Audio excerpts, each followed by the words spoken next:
Hello guys, வணக்கம் and welcome back to the film of the YouTube channel. இப்போலாம் இந்த pan Indian culture வந்ததுக்கப்புறம் ஒரு பெரிய ஹீரோவோட படம் அப்படின்னா கதை இந்த கதையாக தான் இருக்கும், இல்லை அந்த கதையாக தான் இருக்கும் அப்படின்னு சொல்லிட்டு ஒரு 3-4 கதையை வச்சு தான் சுற்றி வச்சு படம் எடுப்பாங்க. ஒன்றா ஹீரோ வில்லன்கள்ட்ட மக்களை காப்பாற்றுற மாதிரியான கதையாக இருக்கும், இல்லைனா கொடூரமான வில்லன்கள்ட்ட தன்னோட ஃபேமிலியை காப்பாற்றுற மாதிரி கதையாக இருக்கும். ஒரு இண்டஸ்ட்ரியில் இருக்கிற சீனியர் கதாநாயகர்கள் ஒரு பேன் இண்டியன் படத்தில் நடிக்கணும் அப்படின்னா இந்த மாதிரியான ஒரு 2-3 கிளீஷேவான கதைகள் தேர்ந்தெடுத்து நடிப்பாங்க.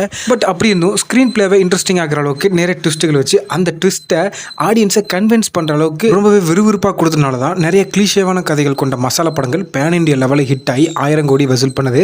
இப்போ எக்ஸாம்பிளுக்கு ஜவான், பதான், அப்புறம் அந்த RRR எல்லாம் பார்த்தீங்கன்னா இந்த மசாலா படம் தான்.